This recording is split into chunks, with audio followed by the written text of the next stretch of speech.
Hey guys, welcome back to another episode. This episode, we go through doing the rear brakes and the rear wheel bearings for the 74 G60U. Unfortunately, I wasn't able to film doing the rear wheel bearings because I had to go to my old workplace and borrow their workshop and equipment to do it, so I didn't really have the time or ability to set up and film that, but I will talk through it. It is quite an easy job on these G60, so I'll talk through that, give you the rundown on that, and we'll also go through redoing the rear brakes on the G60 as well. I'll also run through doing this brake adjuster up on the rear.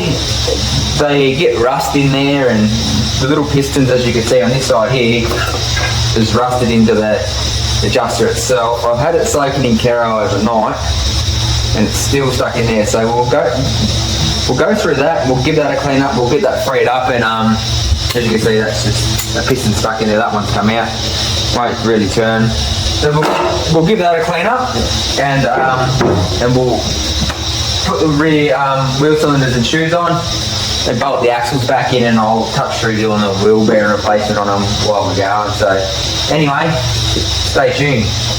Righto, so rear wheel bearings on the G60.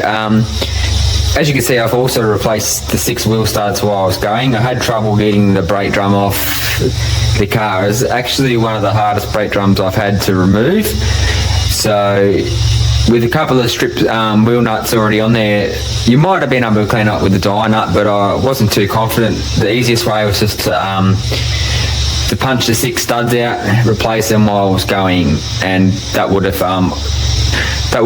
made the issue with fixing up the semi-stripped studs down the track that bit easier. So just kill 2 birds with 1 stone. So anyway, got the drum off a lot easier by doing that.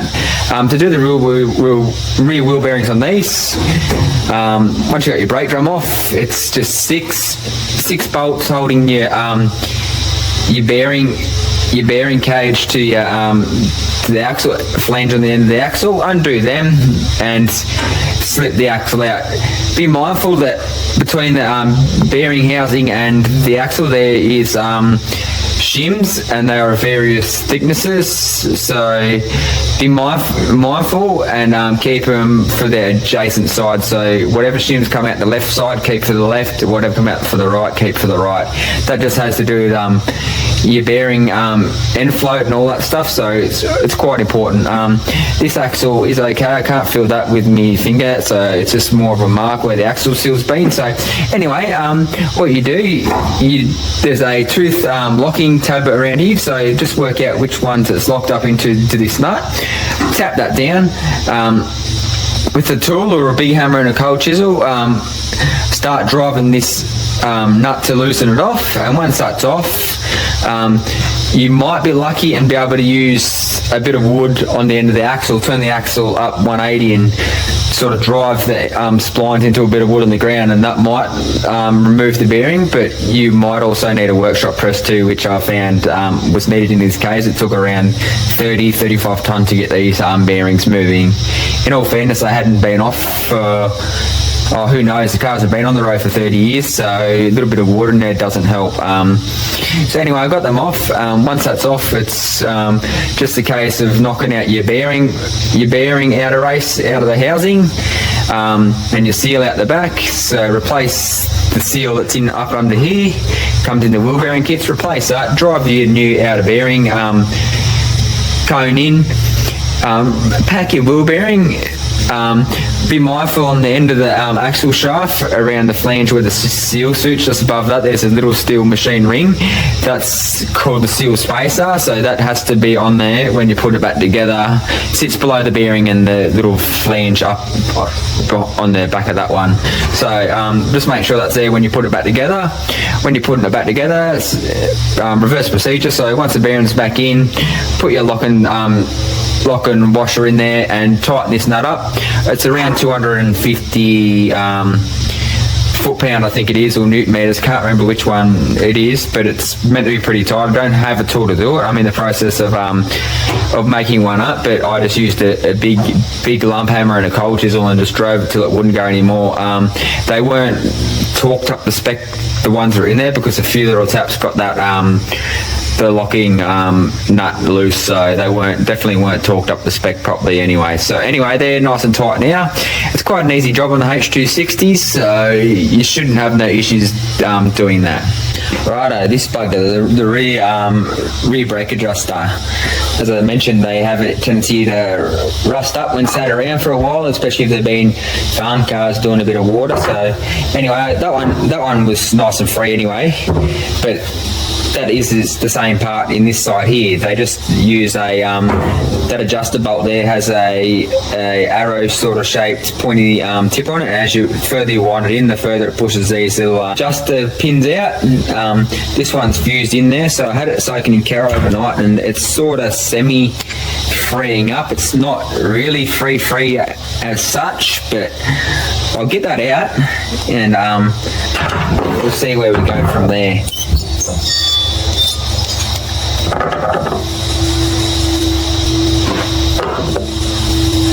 Just keep wiggling. She's coming.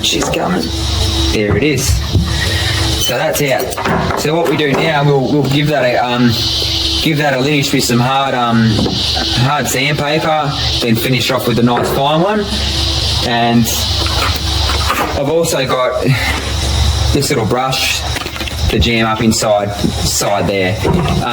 Funny little story to this brush actually. Shot in the Bunnings with my boss to get a few things for the workshop, and I was bowled up by one of my YouTube followers. So lives in the local area, which was bloody awesome. I was a bit shell shocked at that, but no, I got talking to him. Seems like a pretty cool dude. So seems like a really good guy. So hopefully I can catch up with him, and it's great to know that there's another G60 owner in the local area. So awesome. Thanks for taking the time, Kyle. It's awesome, buddy.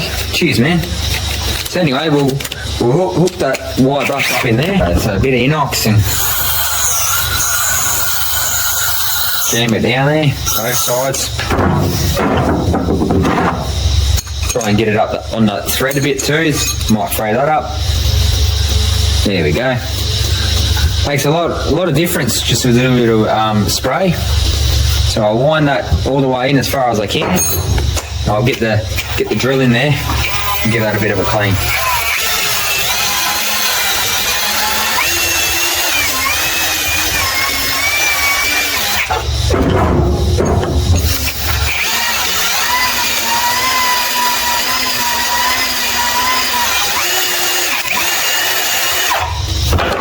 Beautiful. Give her a flush out.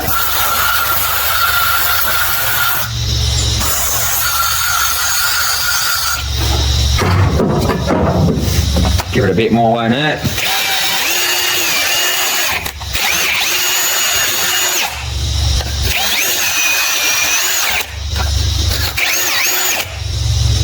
Righto. It's pretty rusty looking coming out of there. Colour of the fluid, but anyway, that's going to make a big difference. So we'll clean her up, and I'll clean up these pins, and I'll probably apply a bit of Never-Seez to them, a very fine layer of them. Don't want too much in there, in and around the brakes, and I'll put a little bit on the brush down in around that the cam sort of head there that pushes these pins out. So I'll do that, and we'll bolt it back to the backing plate, and then we'll start putting the brake shoes and backing plates back together and slip them axles in. Righto, so with that all lineaged out, as you can see, nice and shiny in there. And these fellas cleaned up pretty well. Just going to put a bit of Anti-Seize inside there and get it on that the adjuster tone. Put a bit more in here actually first.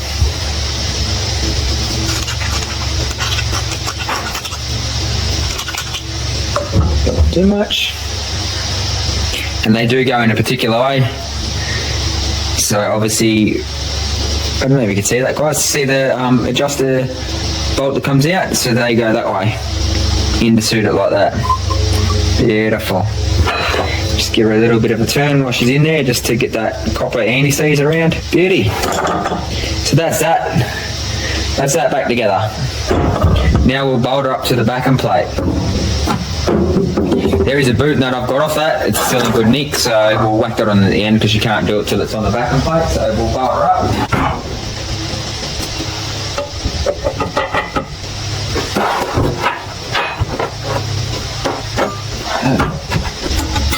Spring washers on.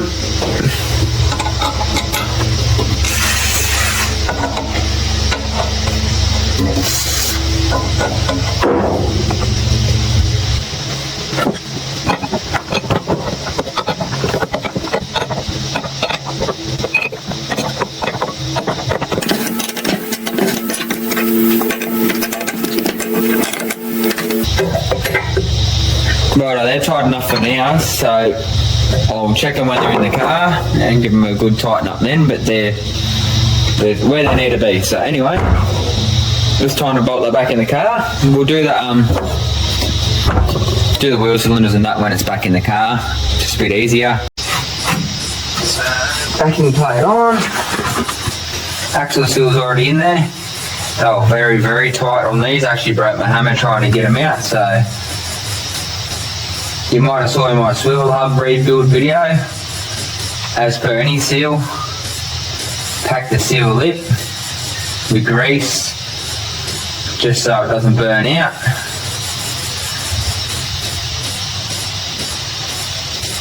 And also just put a little bit extra grease in around this well here, where the back of the bearing will be. So that's good. Oh no, now everything there's alright. Put a bit on your seal surface down here on the axle. Now you remember earlier on I said there's shims and stuff, and remember where they come from? There's a lot of shims on this car. So anyway, that's how it was, so I shouldn't have to remove them or add any more. I'm just going to whack it back together how it was, and that should be good. Every car is going to be different because there's variations during the manufacturing process, and so that's the way that it's rectified, by adding or subtracting such shims. So anyway, that's all that. It's time to slip the axle in.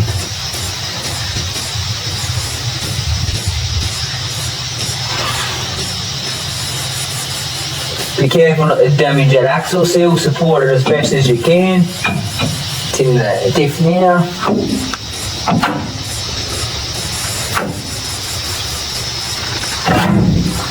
Beautiful. I've got some new hardware here, new nylon lats that I'll bolt up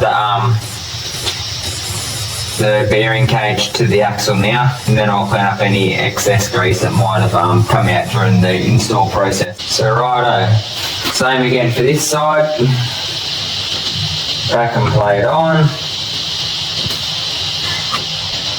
I've already done the wheel cylinder, the wheel adjuster up. I've cleaned that one up as well for this side. Just be careful they don't fall out. Axle seal's been greased, a bit more grease in the bearing housing there. Give it a quick clean.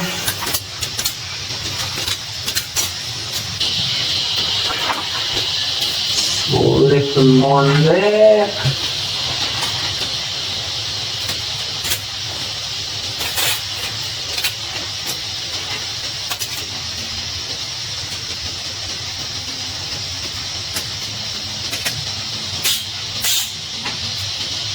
Slip them onto the axle, a little bit on that seal surface just for the sake of it, don't need it, there's that much in the diff there, and bolt her in.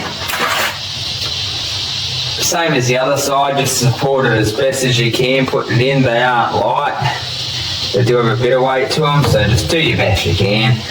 Just trying not to damage that axle seal, that's what you're really trying to do, is just protect that. So.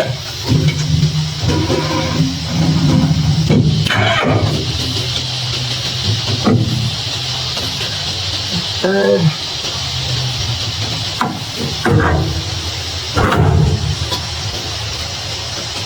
Beautiful.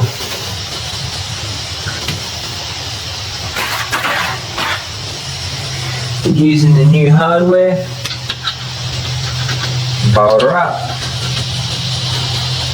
I'll talk all these up later to the specs. For now, I'll just get them all tightened up, pulled up nice and tight. Then I'll get the brake shoes and wheel cylinders done, and I'll go across everything at the end. Righto, changing the rear wheel cylinders on the G60 is not too bad at all. Bit of a weird setup. They're held in by shims around the back here. Quite a unique setup actually. Show ya. In and around the back here, they have shims holding the wheel cylinders in. Just knock them out. Remember what order. Oh, and there's a bit deformed. Remember what order and sequence they come out in.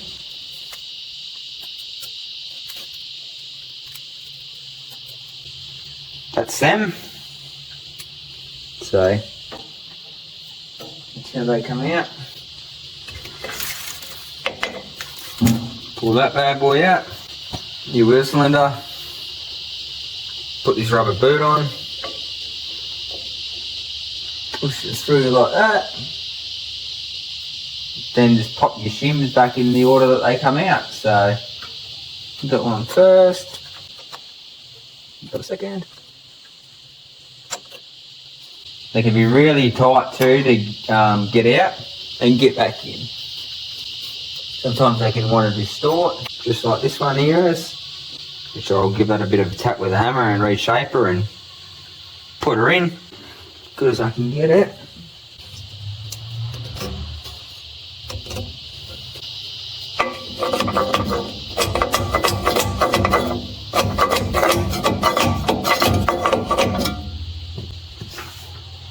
So that's in, and then on the back they just have this rubber. Just clips over them shims, and that's done. Beauty. Have a leading and a trailing brake shoe, the right order like that.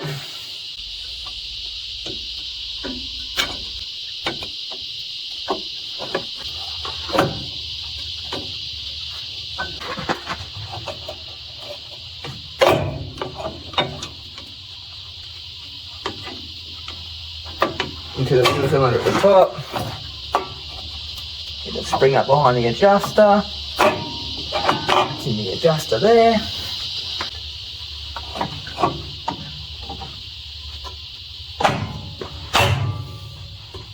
Beautiful.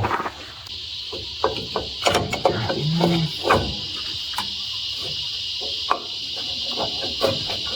Yep.